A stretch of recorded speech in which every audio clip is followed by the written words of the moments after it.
Hello YouTube. Bon du coup dans cette vidéo on va commencer à s'attaquer à Kaelid. Pour ce faire, attendez, ce que je vais faire, parce que j'ai l'impression, à chaque fois j'ai l'impression que le son est super fort. Sur mon retour je vais le baisser encore un tout petit peu. Voilà. Et ce que je vais faire, je vais... Ah oui, mais effectivement le son est super fort.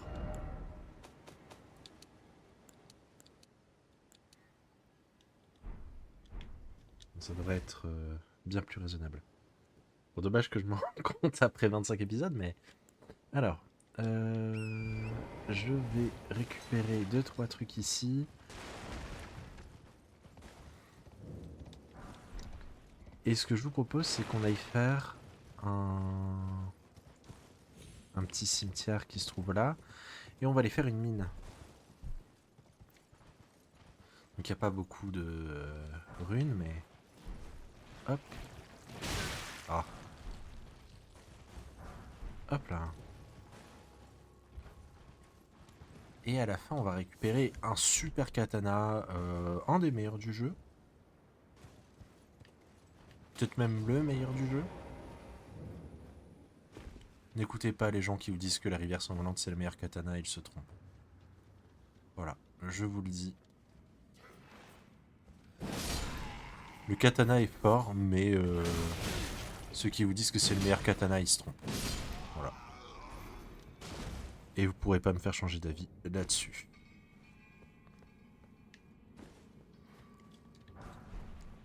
Ça serait le meilleur katana si la cendre de guerre donnait de l'hyper armor.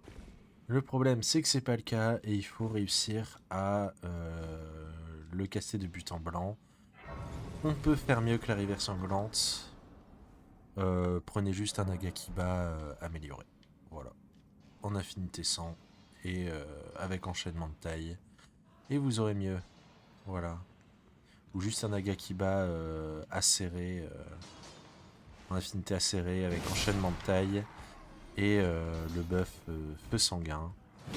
Croyez-moi, ça sera infiniment plus fort.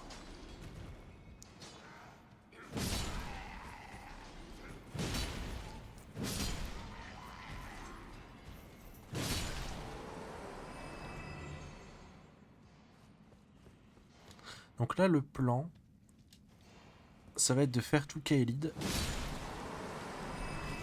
Oh, un casque rare. Oh, bah ça. Aïe. Ouais, elle va faire son petit truc. Voilà, bravo, elle est contente. Voilà.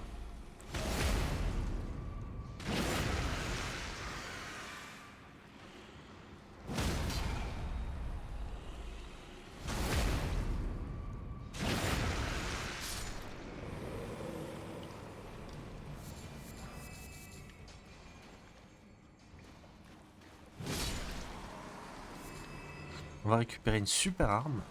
L'Ayari.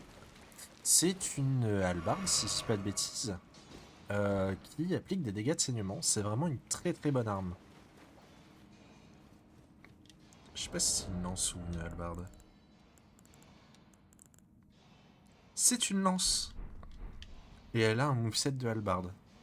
Elle fait essentiellement des dégâts tranchants, aussi des dégâts perçants. Elle a un moveset qui est exceptionnel. Ça fait des dégâts tranchants, des dégâts perçants. L'arme est vraiment, elle est vraiment incroyable. On peut mettre beaucoup de cendres de guerre dessus. Vraiment, vous pouvez utiliser cette arme les yeux fermés. Elle a une portée qui est exceptionnelle. Euh, il n'y a pas... Prendre la Yari n'est jamais un mauvais choix. Même en termes de dégâts, c'est une très très bonne arme. Elle est dans mon top 10 des meilleures armes infusables du jeu.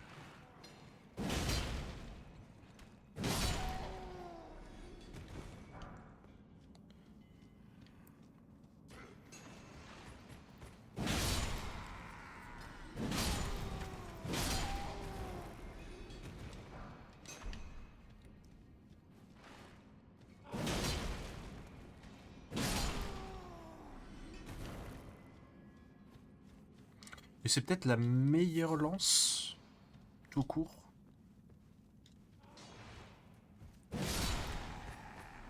Je pense que c'est la meilleure lance tout court. La meilleure arme de sa catégorie.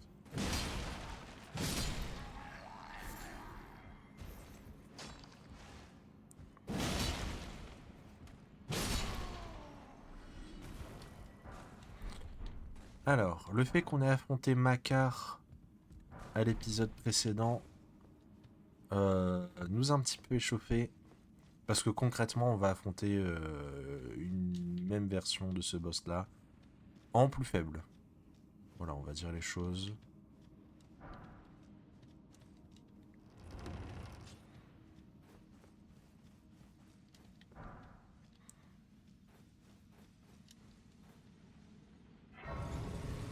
On va se reposer quand même. Juste par principe.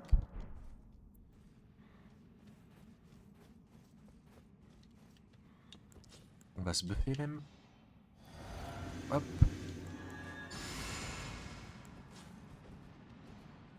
Et c'est parti. Donc on va viser la tête. Ne fais pas tout de suite ton truc.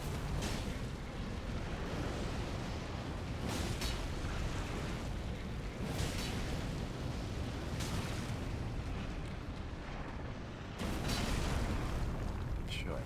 Je le déteste.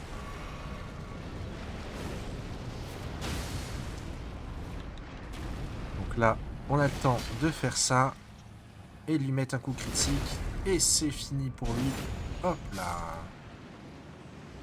Et on récupère du coup l'éclipse lunaire, un super katana.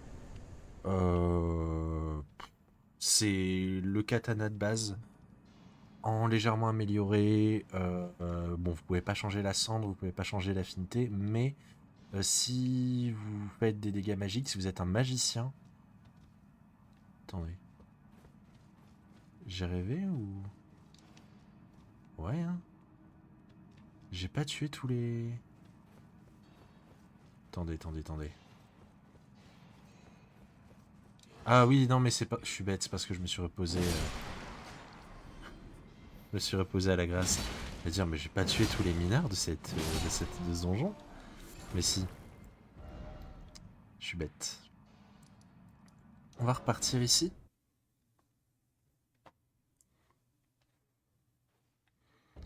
On va pouvoir prendre un niveau. On passe à 28 de force. Alors là, je vais être sincère. Je vais aller rush un donjon. Bah, quoique j'aimerais bien... Il me manque 3 niveaux pour être vraiment efficace.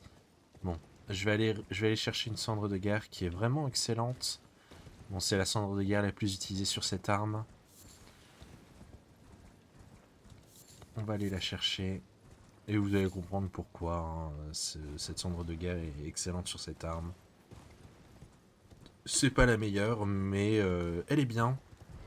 Ça permet de lancer un coup rapidement à la verticale parce qu'on n'a pas tant de coups verticaux sur cette arme.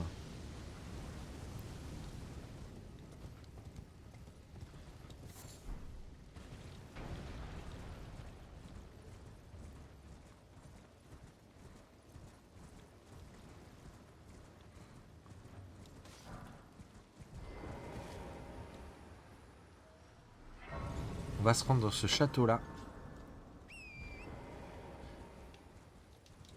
On va vraiment rush ça. J'ai vraiment quelques objectifs bien définis en ligne de vue. On fera les autres donjons plus tard. C'est juste que ça va grandement nous faciliter la vie si on a accès à ces options. Tout ça on fera après.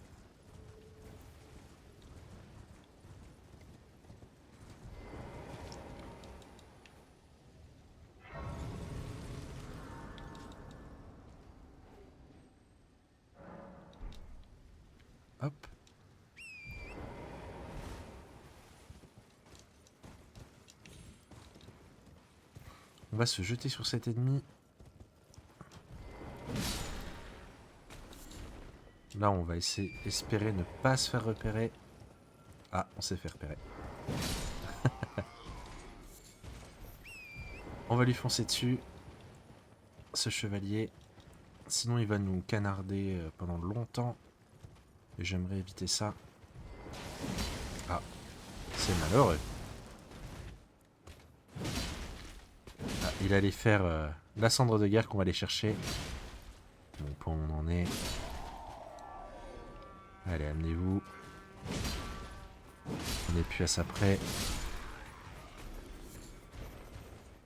Allez, amenez-vous tous. Ce sera la guerre.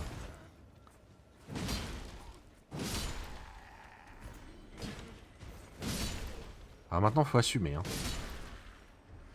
Vous avez voulu la bagarre. Vous avez la bagarre.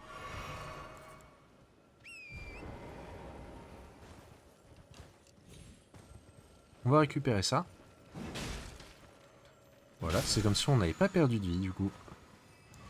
On prend ça, ça nous servira bien plus tard dans le jeu. Si vous ne me croyez pas, quand on y sera, je vous dirai... vous vous souvenez en Kaelid, quand on avait ramassé les carreaux là, je vous ai dit que ça me servirait. Là on va derrière le château et on va récupérer une incantation qui nous servira aussi. Je vous rappelle qu'on fait un build force-foi.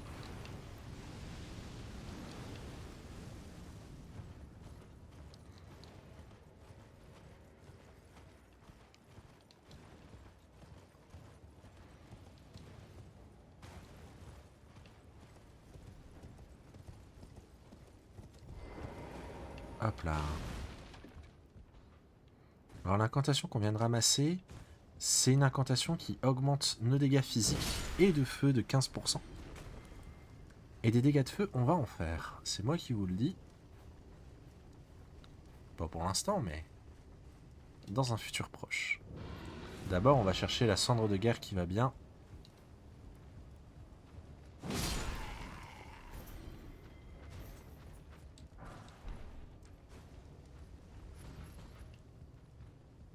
On va devoir tuer ce lion. On va devoir tuer aussi ses ennemis. Puis un chevalier qui va pointer le bout de son nez.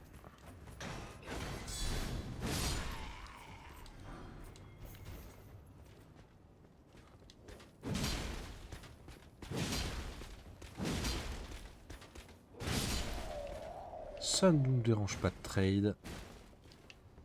Et dans le coffre, juste ici, on récupère l'héritage du fléau des astres qui va augmenter notre force de 5. On va s'en équiper, regardez, je passe de 443 à 465, je gagne 20 de dégâts flat. Bon, je récupérerai moins vite de l'endurance, mais... Là pour l'instant j'ai besoin de dégâts. Vous allez voir que de toute façon dans ce jeu c'est beaucoup de ce qu'on appelle du cheese. Tuer l'ennemi avant de mourir. Ok, donc là on va descendre sur cette plateforme.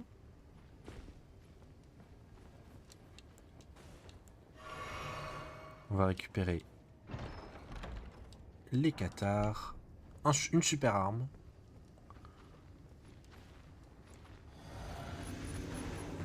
Et c'est parti.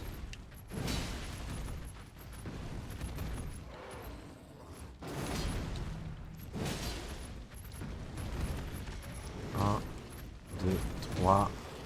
Attaque chargée. Et attaque chargée.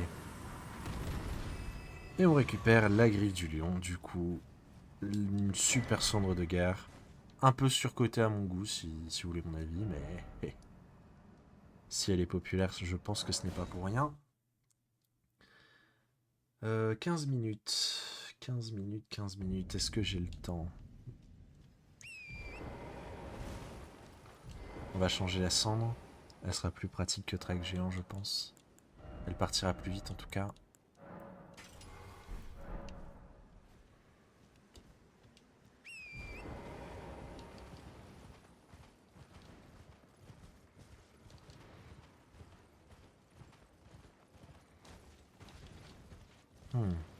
Je pense que ce qu'on va faire, c'est qu'on va pas s'attaquer tout de suite au château du Lion Rouge, ça sera dans le prochain épisode. Mais c'est un objectif. C'est un objectif très très proche, du coup. On va aller tuer ce marchand. Je suis pas allé tuer tous les marchands de Liurnia. Pas encore. On va commencer avec ceux de Kaelid. Désolé, monsieur.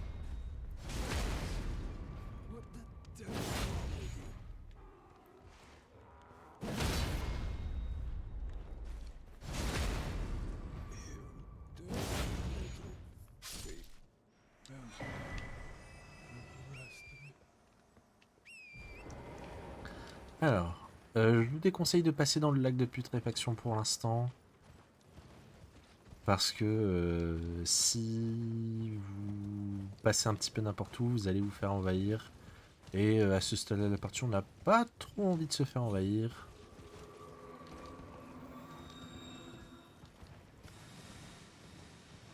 Là, on va aller récupérer un autre cimetière.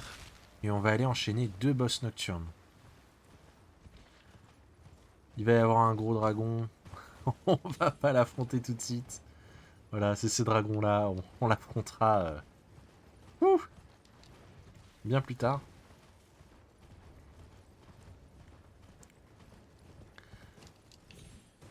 On va aller récupérer la grâce qui se trouve ici. Mais avant, on va aller régler son compte à ce chevalier banni. Si vous voulez farmer l'épée de chevalier banni, ainsi que son armure et le bouclier, c'est un très bon spot. Voilà. L'armure de chevalier banni est très bien, mais elle est très lourde. Donc, ça vous de voir. Hop. Le cimetière, on le fera plus tard. On fera une tournée, parce que je me suis rendu compte qu'on a encore oublié... Enfin, j'ai encore oublié un truc à Nécrolimbe. On fera une petite tournée de tous les ennemis qui sont transformés.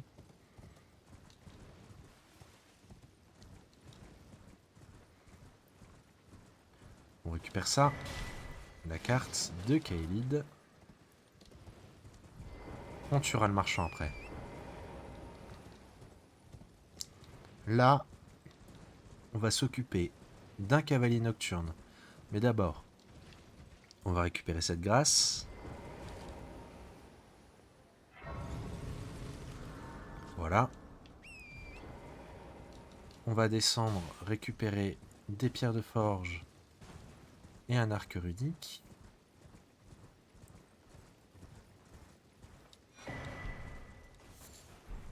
Et des bourgeons sacramentels, il faut le souligner.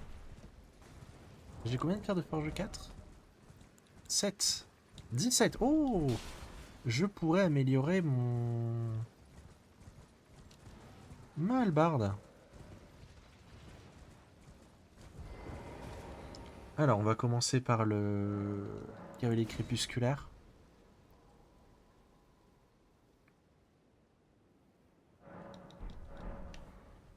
Ah, là, on va vraiment les enchaîner. Hein. Parce que regardez, il y a le piaf qui est là. Et du même type que celui qui m'avait fait galérer. Mais cette fois-ci, j'ai encore plus de dégâts, donc ça devrait aller. Alors celui-ci, un fléau.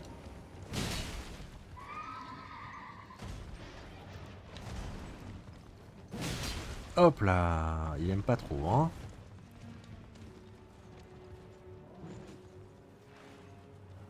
Ah, je pensais qu'il allait se rapprocher.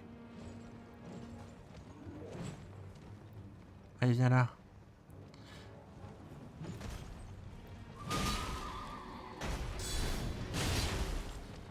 Alors vraiment, le problème, c'est qu'on passe notre temps à leur courir après.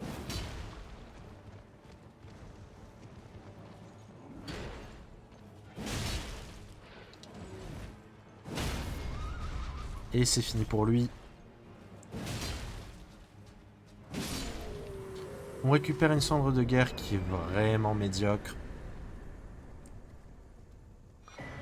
L'envol venimeux, vous allez répandre du poison devant vous et infuser votre arme au poison. Voilà, c'est vraiment pas terrible. Le poison, c'est littéralement le pire statut du jeu. Du moins pour faire des dégâts. Il existe des builds où vous utilisez le poison pour vous empoisonner vous et recevoir des bonus de dégâts assez absurdes. Mais le poison en lui-même ne fait pas beaucoup de dégâts. Alors là, ce qu'on va faire,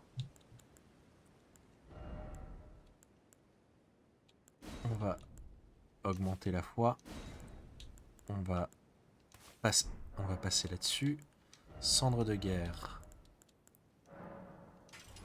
Hop.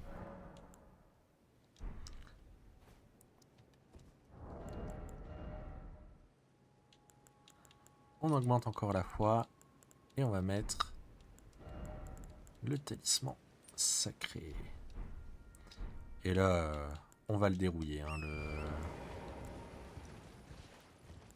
le piaf. C'est moi qui vous le dis. Il va prendre cher.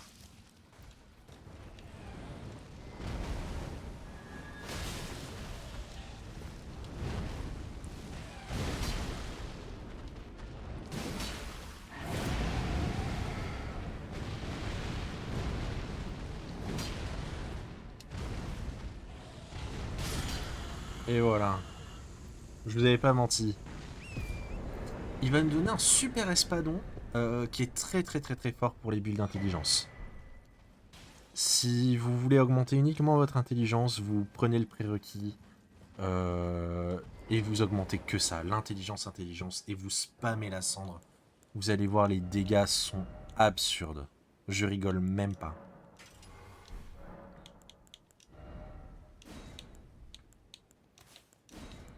Hop, hop.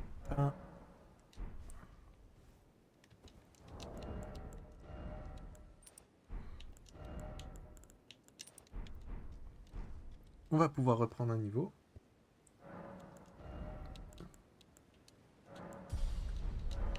Et on va se diriger doucement vers le château. Et le château, ça sera dans un prochain épisode. Enfin, dans le prochain épisode. Pas dans le prochain épisode. Sur la route, on va récupérer une graine dorée et on va encore se battre contre un lion. On a une autre larme à récupérer. Il y a beaucoup de personnes qui passent à côté parce qu'elle n'est pas très très forte. Mais elle existe. Elle est un petit peu cachée. Elle est défendue par ce lion.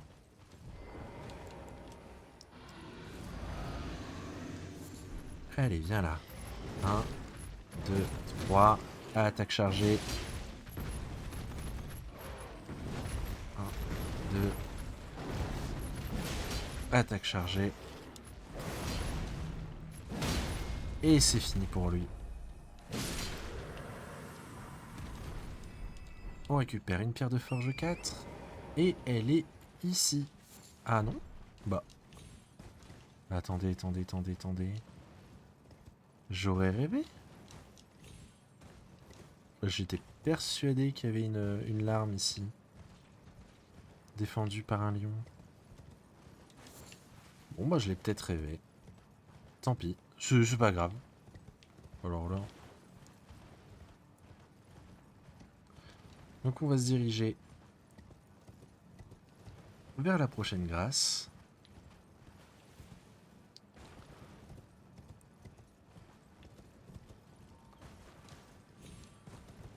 Et dans le prochain épisode, on va aller récupérer le contenu de cette tour et on va aller faire le château du Lion Rouge. Faire le château du Lion Rouge, ça va nous débloquer dans beaucoup de trucs. Hop là. Des bisous YouTube.